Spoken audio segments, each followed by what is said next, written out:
Hello friend, আশা করি তোমরা সব খুব ভালো আছো। তো তোমাদের জন্য আজকে একটা নতুন ভিডিও নিয়ে চলে এসেছি। টপিকটা দেখে তোমরা বুঝতে পেরেছো কী বিষয় নিয়ে আলোচনা করব। তো এক্সিএমজি ক্রেনে কীভাবে মেটেরিয়াল শিফটিং করে, দেখো কীভাবে মেটেরিয়াল শিফটিং করছে। পুরো ভিডিওটা দেখো, তাহলে ভিডিওটা দেখলে তোমরা বুঝতে পারবে এক্সিএমজি যে ক্রেন আছে সে ক্রেনে কীভাবে মেটেরিয়াল শিফটিং করে।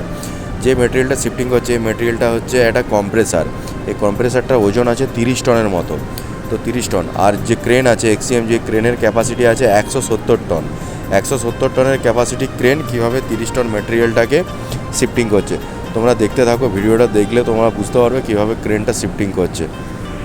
আর যারা লিফটিং শিফটিংয়ে কাজ করো, ভিডিওটা দেখে বলবে যে আমার এই প্রসেসটা ক্রেনের ঠিক আছে না ভুল আছে, কোথাও ভুল হচ্ছে। তো কমেন্টে জানাবে।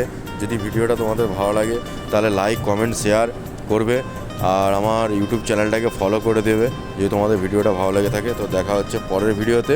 দেখো অলরেডি শিফট করা হয়ে গেছে, তোমরা দেখতে পাচ্ছ শিফট করা হয়ে গেছে। দেখো হ্যাঁ, কত সুন্দরভাবে কম্প্রেসারটাকে শিফট করে দিল।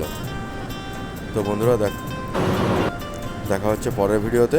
ভালো থেকো, সুস্থ থাকো, নমস্কার।